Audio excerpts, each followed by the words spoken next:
Conspiracy theories, eh? Wait till you get a load of this.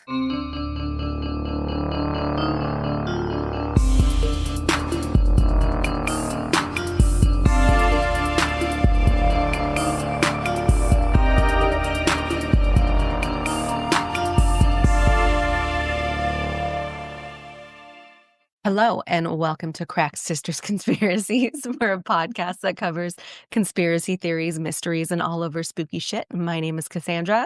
And I'm Jackie. And we are said sisters. Why did you start laughing immediately? I don't know. It was funny. What is that? Please stand by. Are you actively mixing a drink?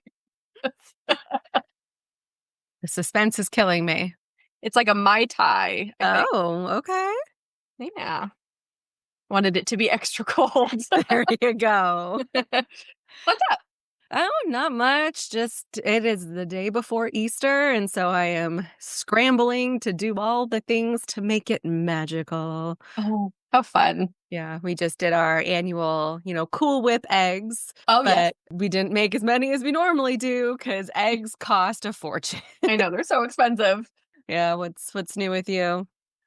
Nothing. Alex has been working on fixing the truck for the past 3 days. It drove from our garage to our driveway. So once we're done recording, we're going to take it to the gas station to make sure nothing falls off. And then that's a good destination too. So it is. Yeah, just been doing that. And that's about it. Okay. Yeah. Football started officially yesterday. Mm-hmm. And so we kind of jokingly told Grayson that if her team won, we would take her bowling as like an incentive. We had already booked the lane, but it really lit a fire because their first game, they won 48-12. That's great. It was a great way to start. Did you guys go bowling already? We went yesterday. So yeah, it's like she finished her game. We were leaving the parking lot and then her coach called because there were some attendance issues with the older girls. And he's like, does Grayson want to play another game? Wow. Had her sub in. But she didn't end up having to stay the whole time. There was some brouhaha that happened, but it was a good experience. And then we went home and immediately they opened a Lucky Strike in Moore Park. Oh, okay. And so it was actually really fun. It's got a whole arcade side. It's a really nice bowling alley. You have a server. It was a good experience, but I mean, it was expensive as fuck. Well, yeah, definitely. I mean, for the lane for the three of us, and then we got some like appetizers and a couple of drinks plus the arcade. It was like $250. In this economy, I don't know how. So don't know that we'll be doing that again. But you will be gracing us with your presence in short order here. I will, in like 6 days or 7 days, something like that. Less than a week. So that'll be fun. Mm-hmm. The weather was promising today. The sun came out. So I know. I looked up the weather for this weekend, see me. It's not looking promising because it goes till Friday and it's only in like the 60s. Yeah. But maybe the weekend will be warm. I don't know. Who knows? But I did get Jell-O. So I got I started collecting things for the Jell-O shots. Perfect. I'm excited. Yeah. Other than that, that's pretty much it. I'm trying to think if anything is transpired that's worth mentioning, but yeah, I don't think I have anything. No. But okay. So as usual, I had no idea what I was going to do for my topic because that requires thinking and I just cannot be bothered to do that these days. I am done. Fortunately, you had suggested something that was on our original list that we had made at the very beginning of this. So yeah, about time we circled back. Fly in here. Oh my God. Sorry. That just reminded me of something that happened this morning. Okay. Before I announced what the topic was. Sure. I got up early-ish and decided to go for a bike ride because I'm trying to do that more regularly.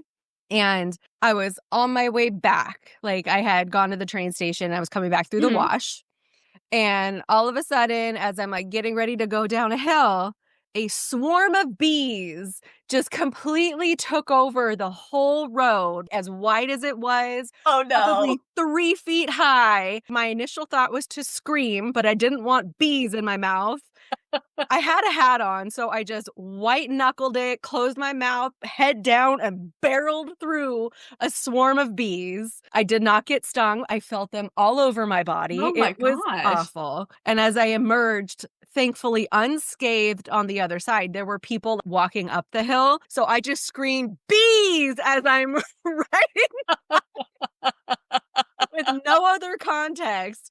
And so, like, as I'm rolling down, I turned my head back, and it was right as they were approaching, and you just see them start flailing.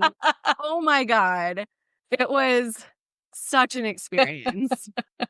Anywho, you swatting away a bug brought that to mind. Very interesting story. Yes, and there were so many gnats out this morning that I probably got more protein than I would ever need in my entire life. Like, they were in my eyes. It was awful. That's disgusting. But anyway, back to the podcast. What are you talking about today? So, considering how much our government sucks, especially right now, I figured we would just lean into that a little bit. And we are going to be talking about the NSA spying scandal. Oh, what a good idea you had. Yes, it is. Thank you. Okay. So, how much about the actual scandal and Edward Snowden do you know? I know it was like a guy that worked in like the Pentagon or a building. Okay. And like anyone who thought that the government was listening was labeled a conspiracy theorist.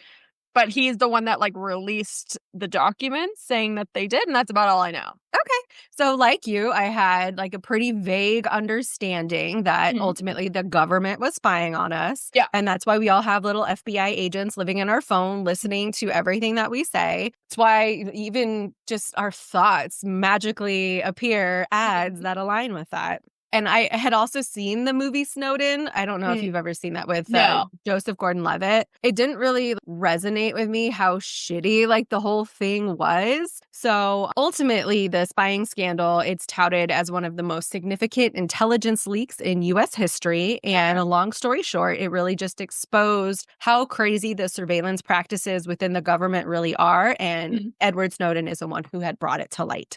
Okay.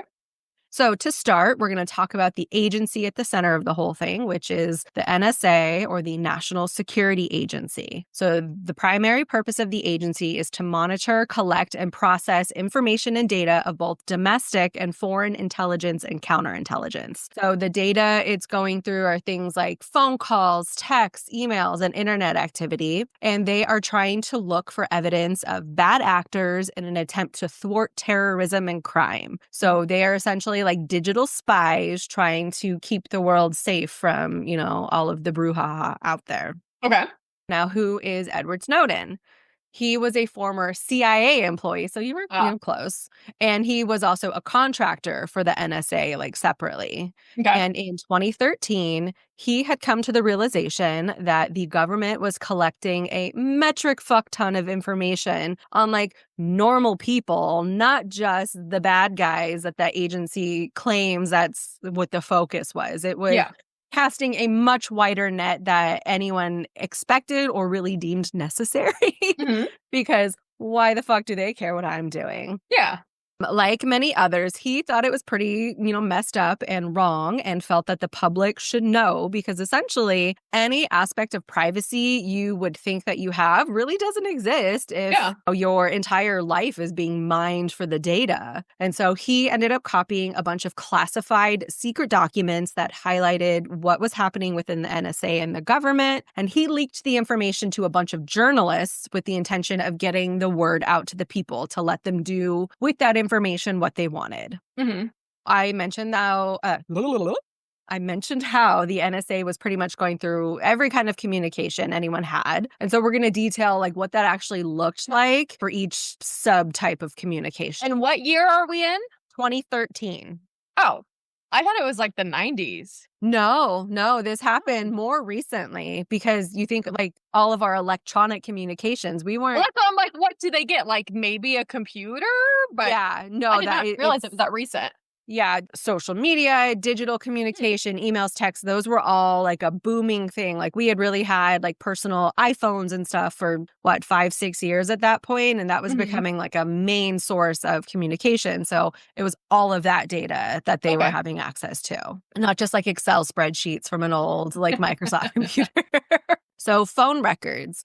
The government was working in cahoots with phone companies like Verizon, as an example, to gather information about every single phone call that was made in the United States. While they weren't collecting the actual conversations or like the transcripts themselves, they were maintaining logs of who called who, when, and how long these people were talking to each other. And it's assumed that information is kept private because that is your personal data. And there's an expectation that the information exists in call logs because Verizon needs it to document for your phone bill and stuff. But that's your information. Like I can't call and be like, I would like to get Jackie's phone records. Yeah. Because that can cause a whole bunch of problems. And so that's supposed to be your data that no one can have access to. But Verizon was willingly providing this information to the government as they requested it. And it was freely available to them whenever they wanted it for whatever reason without really having to press too hard to get that information. Okay.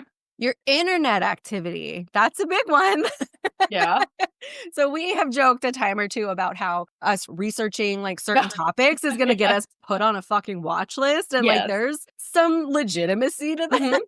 The NSA had a secret program called PRISM. It's an acronym. I couldn't figure out ultimately what it standed for. I didn't care that much to look. But similar to the phone service providers like Verizon, companies like the big data and tech companies like Google, Facebook, Apple, Microsoft, they all aided the NSA in capturing the data surrounding the emails that you sent, your private chat messages that you were sharing, photos and videos, and search histories and the porn you're looking up. Pretty much, like all of the search data that's stored in their big data center banks and stuff, again, that you assume is just your information. Yeah. They had been like, oh, you need that? Sure, here you go, like whatever. So the government would use secret court rulings ordering the companies to provide access to the data as they saw fit. And like I said, it really wasn't that much effort on their part, and the companies did not put up a fight at all, really, to protect the private data of their users. So everyone's shitty all around. Additionally, the NSA had tools available that let them search through all sorts of other activity, even without the need for those special court rulings. So they essentially had like a super powerful search engine, and it was called X-Keyscore, and it let them check on pretty much whatever anyone was doing anywhere, whenever they wanted. So they didn't even have to go to Facebook and be like, give me this data. I can just figure shit out myself. And it was specific enough that it could be narrowed down to the activities of specific individuals. So if someone had cared enough, they could see how many recipes I Googled that I probably never made, or like the weird ass 3 a.m. thoughts that I like need to go down the rabbit hole. I would warn against that, little agent living in my phone. You might learn something that you don't want to know about me, but that's okay. Another use the NSA had for the spying program was spying on world leaders. So unsurprising is that the NSA, NASA has nothing to do with it. NSA was spying on leaders of other countries, and not just adversaries, but our allies as well. So when you think of people in Europe, the leaders there finding out that the US is being nosy fucking Nelly, they were nosy about it. I am super nosy by nature. That's just who I am. But that does not make the US look really good when we're not at all wiretapping everybody. Okay. So the legality of what the government was doing. Let's talk about illegal. A little bit. So is the government legally allowed to essentially spy on everyone that it wants to, even without a legitimate reason, like stopping terrorism? Well, they certainly thought so. They leaned on laws like the Patriot Act and the Foreign Intelligence Surveillance Act, which were both enacted to help stop terrorism. Yeah. The Patriot Act, I think, being the one most people are familiar with. It was formed in the wake of 9/11 in an attempt to, thwart any terrible things happening like that in the future. So it was determined not just by the people themselves, because they were really, really pissed off when they found out what it was up to. They should but be. judges in courts, in like the Supreme Court, they were none too thrilled as well, because you're violating human rights, and that's not cool. They felt that they were trying a little too hard to use those umbrellas to gather this information, because they really didn't have a good enough case in the but it was so prevalent that you could literally say, oh, national security or terrorism, and they're like, okay, sure, you can have whatever you want. Then they didn't need to prove a basis of that at all. They just threw around those buzzwords. Right. And so they just used that blanket. But then when people started looking under the hood of that a little bit, they're like, this is like a misuse or abuse of this power. Definitely. And you're like going a little too far in your oversight, and you're kind of breaking the Constitution in doing so. Just like your Fourth Amendment rights and some other rights, I'm sure. Right. But it's like, okay, this is coming to light. Maybe we should like do something about that, because it is not okay. What about Edward Snowden? So he's the one who had leaked all of this information. He's like, look, people of the world. Which is also a crime, unfortunately. Yeah. So, and that's kind of the shitty thing. He's like, look, the government is committing crimes against you and violating your privacy. You should know this. In doing so, was that legal? And so his defense is he felt people should know what was happening, and they should be able to determine if they were okay with this government oversight and this government body pretty much tracking everything that they're doing. Yeah. And so he had felt that our freedom and privacy were being taken away in secret. So, and it's one thing if you opt into, those privacy notices you get. Like, yeah, I don't care if my information is accessed and shared, or no, leave me the fuck alone. You should have that option. The government said too fucking bad. And by sharing that information, he actually was breaking the law, and he was putting national security at risk by doing so. That was the argument against it. Okay. Charged him with spying, which is kind of rich when you actually think about it. Consider you guys are spying, but okay. Exactly. It's like rules for me, or rules for thee, but not for me, however that saying goes. But he ended up actually fleeing the country and made his way to Russia. He's actually still there. Depending on who you ask, he's either considered a hero, like a whistleblower, like bringing public awareness to what's going on, or he's a traitor to the country. Yeah. There really is like no in between, apparently. People in the US, as well as around the world, because it wasn't just citizens being impacted, they were not surprisingly very shocked and angered once that information was revealed. And in response, companies like Google and Apple finally started adding stronger encryption in an attempt to protect their users' data. So finally doing what they should have been doing in the first place, only because they got. Like that. I know Apple specifically, they like went to the opposite end of the spectrum. Even if you have a warrant. So like a lot of times, like we would see someone's phone. And Apple specifically, there's a program that we can like plug your phone into, and it will get your password. Like it like guesses it enough times, but Apple, they were really against it. And so it's like almost near impossible to get a password from an Apple phone unless you like know something about it. And then even if you submit a warrant, like a legitimate warrant in order to get access, they're like, yeah, we're not going to fucking do that. And it's like, well, you don't have that choice. But they like went to the opposite end where they don't want to cooperate whatsoever. I know Apple is like just a shit to deal with and a nightmare if you take someone's phone that's like an Apple product. So I guess if that's what you like, Apple's for you, but it's really annoying in the eyes of the law. In the eyes of the law, I can see that. Like as a consumer, yeah, it'd be great. That's good to know. Realistically, they probably just realized that like their revenue was at stake. Where definitely. Like that was because they care. They're doing it because they want to keep your business and take your money. Exactly. It impacts their bottom line. So that's what they're going to do. But yeah, I had always wondered what happens when you die. And if you have like a password, is that still an issue with Apple, like getting access to a deceased loved one's phone? Has that happened to you before? Like, I think there's so if someone dies of like an overdose, we take everybody's phone. We take that person, even if you overdose and come back, technically you were dead, and that's considered murder. Whoever furnished the drugs it's like falls under murder because you gave them drugs that technically killed them, but they were revived. So we're taking everyone's phone. We're taking the victim's phone. We're taking anyone on scene's phone.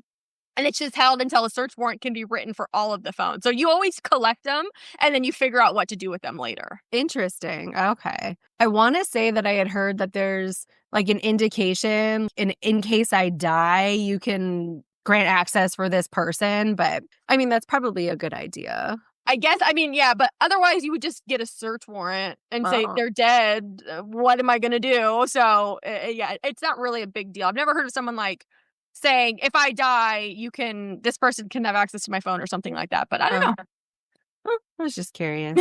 But in addition to the companies finally like locking shit down a little bit more, Congress passed the USA Freedom Act in 2015, which ultimately stopped the mass collection of phone records and required more general oversight for data collection. So they couldn't just on a whim start getting whatever they wanted because they felt like it. It also helped to empower those large tech companies to push back more on government requests for consumer data, as you had stated in your own personal experience. Yeah, definitely. It is pretty sad that at this point in my life, I really do not care about my data because when you sold it to China when you signed up for TikTok. Exactly. I'm like, it is just assumed that someone somewhere has it. They're going through it. Yeah. And I mean, there's nothing interesting there. I'm a very fucking boring person, but that's okay. I do feel like it's an invasion of privacy though. And it definitely highlights like how easy it is for the government to overstep, and they will continuously do so until it becomes an issue. Yes. So they will continue to, push those boundaries until they're like, oh, okay, just kidding. Sorry, we didn't know. But then unfortunately, it comes at the risk of an individual or people like Snowden, who now has to flee to Russia because I assume there's no extradition treaty in Russia. And now your whole entire life is ruined just because you wanted to do the right thing when the government isn't held to the same standard. Yeah. In this instance, I don't feel like he's a traitor. No, not at all. No, he was a liberator of lifting up the fucking curtain. Like the Great Wizard of Oz is really just a dumbass. Yeah, they're acting like he shared the nuke locations with, our enemies or something like that. He didn't do that. It's you fucking rat snitch tattled on us and now we got in trouble and the people that we try to control are mad. Yeah. That's what it was. But yeah, we all know that the government does and will continue to do shady shit. And while I know I can't really do anything about it as an individual person, I at least knowing when I'm being impacted by it. Okay. Yeah, definitely. But yeah, so that is the NSA spying scandal in a nutshell. The fucking government sucks. And that's what it's about. Now a quick word from our sponsor. Do you live in the Bay Area? Are you in need of a CPR class for work or just to gain the knowledge? Well, look no further because CPR Education has you covered. They host public classes every Saturday in Pleasant Hill, ranging from CPR and first aid, BLS for healthcare providers, infant essentials for new and expecting parents, and EMSA-approved courses for licensed childcare providers. Whatever need you have, PR Education has a solution. Go to cpredu.com and use code CRACKED for 20% off any public class. That's CRACKED, and you will get 20% off any class of your choosing. CPR Education, keeping people together. Are you going to sneeze? I was, but now it went away. Oh, that was interesting. Yeah, I didn't know really anything about it. I might have to watch that movie. Was it a good movie? Did you watch it? I did watch it. It's been years now since I've seen it. I remember liking it, but it also wasn't super memorable outside of, it was one of those based on a true story-ish kind of thing. Okay. Maybe turn it on a Sunday while you're doing things around the house. Okay. Which that's what I've been doing. I've been doing food prep and running errands and getting ready for Easter stuff tomorrow. And so I put Crybaby on in the background. Never seen. Have you ever seen that? Oh my gosh. I like to watch that movie every 5 to 10 years. That with Patrick Swayze? No, it's with Johnny Depp. It's batshit crazy. It's so funny. It's a John Waters movie. It's weird. You might like it. I've never heard of it, really. So burpy from this Canada Dry. I pulled it from our storage in the garage because I now have food storage in the garage. So I just go shopping in my garage when I have that. I love it. Yeah. But the garage isn't cold enough. So the ginger ale is spicy. You need a garage fridge. Yeah. But I need more space for that. But it has to be cold for it to be crisp and refreshing. Yeah. Otherwise it kind of burns. Yeah. I'm going to go back out and do more prep. But Drop Dead Gorgeous started playing. Have you ever seen that movie either? Okay, that one you need to watch. It's very Who's in that one? Kirsten Dunst. So like in her Bring It On heyday. It's got Denise Richards. So it takes place in like a town in Minnesota where they do beauty pageants, and it's like a documentary style, but it is so fucking funny. I think you would like it. Okay. Forgot tomorrow was Easter when I was like, let's record tomorrow. Like, you might have plans or something. I know. Alex is like, why is she wanting to record on Easter? I'm like, maybe because they're postponing Easter a week, kind of. But I go, I don't know. Or she just doesn't know that tomorrow is Easter. I didn't even think about it. So apologies for being a selfish bitch. Well, that's okay. Yeah, it's like we'll do Easter in our nuclear family at home, but we'll see you, mom and dad, next weekend. So it's like not even that makes sense on my mind. But yeah. So have you given any thought? Like I have any like place to ask you what your topic is? I do actually know what my topic is going to be. You kind of mentioned it accidentally in your notes here today. It's going to be extensive, so I really need to start my research. I'm going to cover NASA and did we go to the moon? Oh, interesting. That's another one from the OG list. It is, yeah. Okay, cool. And you'll be here. So it's always more fun when you're in person and we record. I have a feeling it's going to be a two-parter, so that's even better just because it's usually better when we're in person. You just have to stay sober enough. Yeah. That's usually our issue. We cannot have another Malaysia Air incident because to this day, I'm still not entirely sure what happened there. But that's I really need to listen to that episode more than years. Well, that is now so far back in the catalog. I know. And I need to count. I think we're coming up on a Killer's Quarterly here soon. I got to do okay. But I think that might be around the corner. Okay, yeah. Like I have completely lost count. I have no idea where we're at in this process. I don't know. We're in season 3. That's all I know. So oh my God. Okay. Yeah, that's crazy. But anyway, in the meantime, I am always looking for new suggestions because clearly I am not good at picking them. All of my, juice has run out. This lime has been squeezed. Ew, I don't like any of that stuff. So please help a sister out. And you can reach out to us on our various social media platforms. Instagram will be the best place to get a hold of us, but we have an X, we have a Blue Sky, we have Patreon, we have good old-fashioned email. So yeah, drop us a line, give us some feedback, but nice feedback. And with that, I'm going to say stay cracked, y'all. And have a great day.